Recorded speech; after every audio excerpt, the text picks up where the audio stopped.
2천억 거래대금 넣으면서 시장을 이기는 섹터들, 그런 섹터들을 찾아서 여러분들이 공략을 하시면 훨씬 더 좋은 수익이 나지 않을까, 저는 그렇게 생각을 하거든요. 반도체랑 지금 네이버 정도는 짧게 여기 좀 내려오면 괜찮다라고 생각이 들어요. 바이오 섹터들도 저는 계속 괜찮다라고 생각이 들고.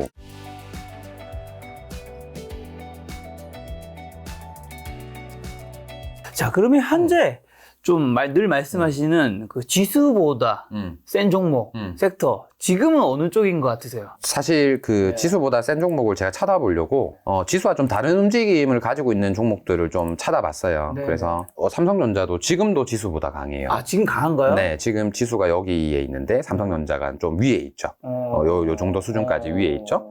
그래서 아마 삼성전자 우도 그렇고 삼성전자도 그렇고, 그래서 지수가 좀 눌림이 나왔다가 직전 고점까지는 회복하지 않을까라는 생각도 좀 해요. 직전 고점이요? 여기까지.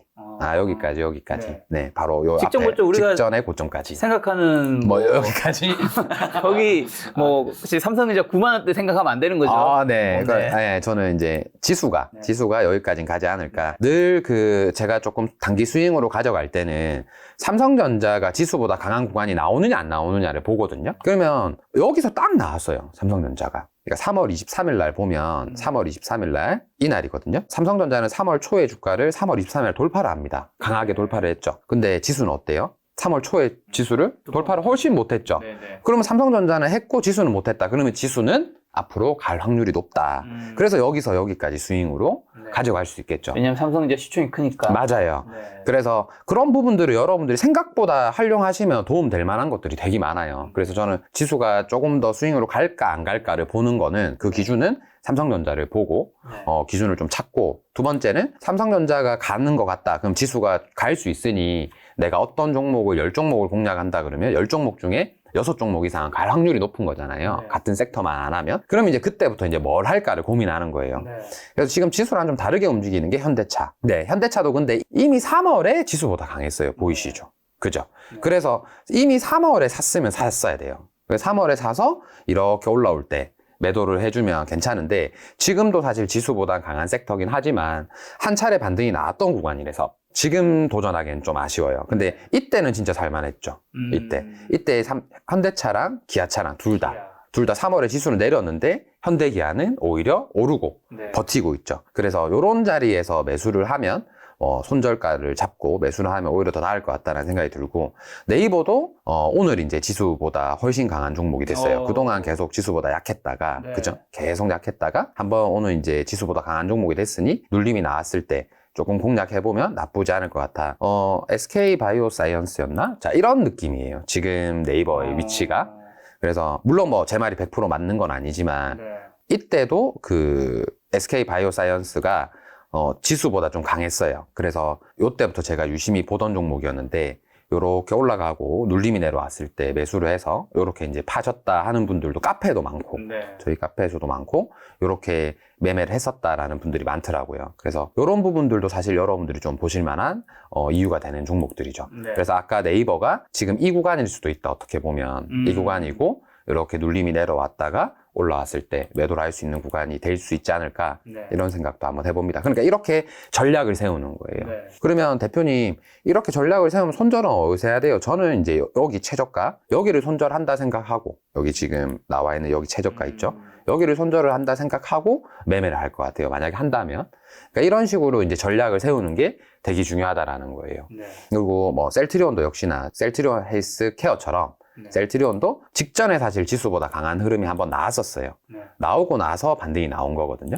그래서 이것도 보면 3월에 주가가 이렇게 내렸는데 얘는 이렇게 올랐다가 안 무너뜨리죠. 3월에 여기 내렸는데 직전에 저점을 무너뜨렸는데 얘는 안 무너뜨리죠. 그래서 여기서 만약에 매수를 했다면, 이런 자리에서 매수를 했다면 요 스윙 구간까지는 먹을 수 있지 않았을까, 이런 생각을 합니다. 그래서 이런 부분들을 보면서 이제 제가 자꾸 섹터를 찾는 거예요. 어느 sek터가 지금 제일 강할까. 그래서 지금 여기는 다시 이제 반등이 나온 구간이라서 지금 이 셀트리온을 보더라도 자, 지금 보이는 이 모습이 아까 SK 바이오사이언스랑 비슷하죠. 그러면 지금 이 모습이 네이버일 수도 있다라는 거예요. 요 모습이. 그럼 내려오면 매수를 해서 이탈하면 손절, 올라가면 수익.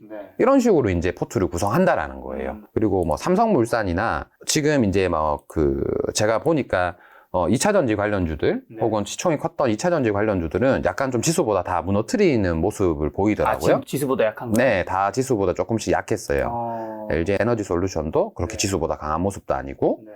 바이오주들만 좀 강하고 LG화학도 보시면 지금 여기를 지지하고 있는데 네. LG화학은 이탈했죠. 삼성 SDI도 마찬가지죠. 그래서 이렇게 조금 이탈하는 차트가 나오지 않았냐. 그러니까 이런 종목들도 여러분들 보시면 여기서 아까 이야기했던 그거잖아요. 이게 지금 아까 네이버 같은 모양이라 그랬죠. 네. 그럼 여기서 이거 보고 내가 내려왔을 때 분할 매수를 해서 여기 최저점 이탈하면 손절해야지. 이런 마음으로 사가지고 들고 있다가 올라올 때 네. 정리를 하면 그래서 이때 올라왔을 때 내가 한 50%에서 70% 정도 네. 포트를 변경해야 되겠다. 네. 그래서 이때 올라왔을 때 매도하고 네. 내가 매수가를 이탈할 때 좀 다 매도하고 이런 식으로 이제 전략을 세워서 공략을 하려고 자꾸 노력을 하셔야 돼요. 그게 이제 돈의 시나리오를 쓰는 거거든요. 주식에 있어서도 이런 식으로 시나리오를 좀 썼으면 좋겠다는 생각이 들어요. 이때도 지수보다 확연히 강했죠. 그죠? 확연히 강한 모습을 보이고 또 이때 거래대금도 2천억이 넘습니다. 그러니까 이런 종목들을 조금 2천억 거래대금 넘으면서 시장을 이기는 섹터들, 그런 섹터들을 찾아서 여러분들이 공략을 하시면 훨씬 더 좋은 수익이 나지 않을까 저는 그렇게 생각을 하거든요. 그래서 그 부분을 여러분들 좀 염두에 하시고 매매를 하셨으면 좋겠다. 그래서 지금 이렇게 시가총액 큰 순부터 이렇게 쭉쭉 보면 지수보다 강한 종목들이 아까 제가 여기 꺼내놨던 지수랑 좀 다른 움직임을 보이는 종목들이 네. 요 정도 수준이 좀 다른 움직임을 보이고 있다는 생각이 좀 들어요. 그래서 기존에 우리가 완전 소외받았던 뭐 이렇게 물산 관련주나 아니면 뭐 지주사 관련주들 뭐 이런 주들 아니면 뭐 한국전력 우량주들 이런 녀석들은 사실 성장주는 아니고 기본적인 우리가 베이스를 가지고 있는 종목들이잖아요. 그래서 이런 종목들이 그동안 계속 소외를 받았었고 네. 이런 종목들이 소외를 받은 만큼 지수가 빠질 때 안 빠지는 느낌? 그래서 그런 느낌을 좀 받는다라는 생각이 들어요. 저는 사실 김작가 TV에서 네.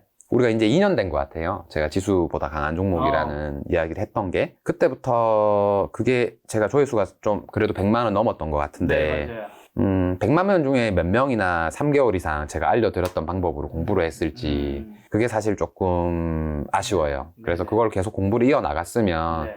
2년이 지금 이 시점에서는 훨씬 더 투자에 대해서 조금 이렇게 하는 거구나 라는 걸 스스로 좀 알 수 있는 계기가 됐을 건데 그렇게 못 하시는 분들이 많다는 것도 저도 알게 돼서 그래서 이제 아까 이야기했던 이런 기준점 같은 것들을 수치화시켜 두는 게 좋아요. 뭐 2천억을 넘어가는. 그래서 여러분들 지금 나와 있는 그 우리가 흔히 이야기하는 이런 종목들도 금량. 네, 이런 종목들도 어느 순간 주도주가 되는 시점에서는 2월이었거든요. 23년 1월, 2월. 23년 1월, 2월에 보시면은 지수가 요렇게 오르고 3월에 요렇게 빠졌잖아요. 네. 근데 얘네들은 오르고 흐르고의 내용이 별로 없었어요. 2월부터. 그죠? 네. 계속 지켜주고 있었고 오히려 2월에 마지막에 이렇게 빠질 때 얘는 이렇게 올라가죠. 그죠?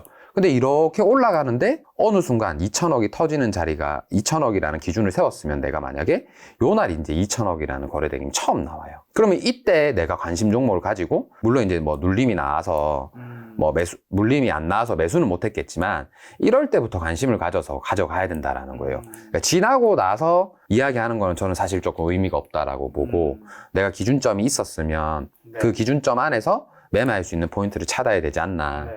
그런 생각을 조금 해봅니다. 그럼 대표님은 지수보다 강한 종목 우리가 관심 종목에 두고 이제 네. 그 중에서 괜찮은 걸 사야 된다 말씀해 주셨는데 지수보다 약한 종목은 그러면 더 떨어질 확률이 높다는 의미가 되는 거겠죠, 당연히? 그럼요. 그래서 저는 네. 지수보다 약하다라는 판단이 들 때가 언제냐면, 자, 이런 건 있어요. 예를 들어서 급등을 했어요. 어떤 지수보다 강해서 올라갔다가 내가 매수하는 시점에는 지수보다 약할 수 있어요. 그래, 그때는 그 예외 사항으로 두고 내가 매수를 할까 말까를 선택하는 과정에서는 저는 지수보다 약한 종목들은 매매를 안 해요. 네. 그리고 내가 만약에 보유하고 있다라는 거는 내가 사기 바로 직전에 지수보다 강했기 때문에 내가 샀는 거잖아요. 네. 앞에 어떤 봉이 있었기 때문에.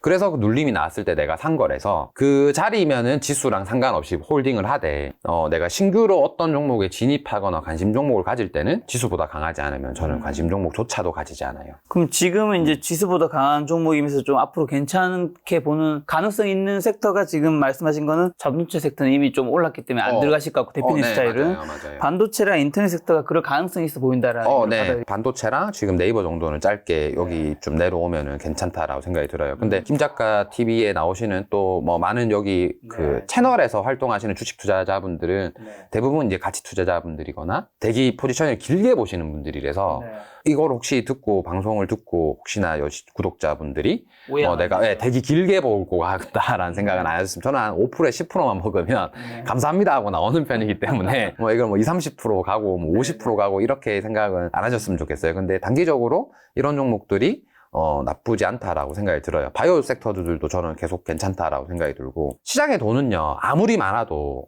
한계가 있다라고 저는 봐요. 그렇죠. 시장의 돈은 무조건 한계가 있기 때문에 이 시장의 돈이 어디론가 자꾸 옮겨요. 이게 이제 섹터의 선순환이라 그러거든요. 2차 전지 관련주들, 전기차 관련주들이 그 돈이 또 어디론가 움직여져야 돼요. 그러면 저는 다음 섹터를 그때는 이제 바이오주로 봤었고 3월, 4월까지도 그래서 바이오주로 봤었고 그래서 저는 일단 수익을 쉐어하고 나왔기 때문에 수익을 실현하고 나왔기 때문에 앞으로도 관심은 계속 가지겠지만 그런 돈들이 어디로 갈지 그 초입 구간이 어딜지 이런 거를 이제 찾아내는 시간을 가졌으면 좋겠다라는 생각이 좀 들어요. 자, 지수보다 이제 강한 섹터를 찾아야 되는 건 알겠는데 그럼 그 안에서 종목도 되게 많잖아요. 근데 그 종목이 아까 힌트 주신 건 거래액은 2천억 이상. 네, 맞아요. 또 다른 건 뭐 봐야 돼요? 일단은 여러분들 시가총액 큰 거는 여러분들이 아는 기업들이에요. 그죠? 이렇게 보면. 그죠? 우리가 시가총액 1위부터 저는 한 50위까지 보라 그러는데 일반 분들이 그렇게 보기 힘든 거 알아요. 그래서 30위까지만 보더라도 그러면 우리가 여기 이렇게 딱 치면 우리가 기업 분석에 들어가면 이 기업이 어느 군에 있는지가 나와요. 그렇죠. 이렇게 있죠. 바이오주들. 의약품 이렇게 나오잖아요. 그러면 이 섹터에 얘네들보다 시총이 낮은 섹터 중에 조금 이슈가 됐던 종목들이 있나 없나 정도는 사실 찾아볼 수 있거든요. 그렇죠. 네이버 검색하면 나와요, 그냥. 예를 들어서 자동차 부품주 하면은 네이버 검색하면 쭉 다 나와요. 그렇죠. 그럼 그런 종목들을 관심 종목으로 가지는 거예요. 그런데 그 안에서 이제 거래대금 2천억 이상 터지고 양봉이 나오는 종목들 그런 종목들 위주로 해서 내가 어디서 사지라는 고민을 하는 거예요. 거래량은 별로 안 중요한가요? 거래량이나 거래대금은 사실 똑같은데 저는 거의 거래대금이 주가에 포함되니까. 맞아요. 거래대금이 훨씬 더 중요하다고 생각해요. 왜냐하면 거래량은 만약에 1,000원짜리 주식들이 아무리 많이 거래대금이 터져도 1,000억, 2,000억이 터지기 좀 어려울 수도 있으니 차라리 거래대금으로 보면 좀 더 직관적으로 볼 수 있으니까 저는 종목은 항상 거래대금으로 보는 편이에요. 요즘에 이제 개인분들이 배터리 주식에 굉장히 열광하고 있는데 대표님은 사실 기관이나 외국인이 아니라 완전히 이제 18년 차 전업 투자자잖아요. 주식 이제 대학생 때부터 제가 하는 거를 같은 대학교이기 때문에 심지어 같은 학과였습니다. 그래서 봤었는데 개인 편이시니까 어떻게 보세요? 그런 현상. 저는 사실 좀 그렇게 생각을 해요. 종목과 사람이 빠지지 말라라는 이야기를 여러분들 엄청 많이 들어보셨을 거예요. 그렇죠. 또 어떤 사람은 근데 종목과 사람이 빠져서 평생 함께 갈 주식만 사라라는 이야기도 많이 들어보셨을 거고.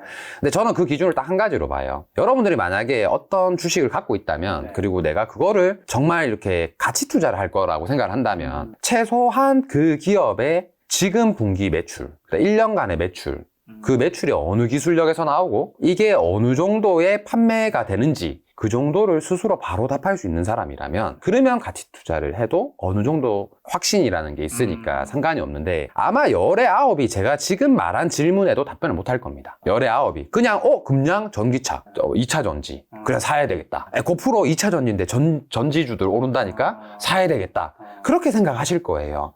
그래서 그건 문제가 있죠. 맞아요. 근데 그렇게 투자를 해서 그거 조금 더 먹는다고 부자 안 되거든요.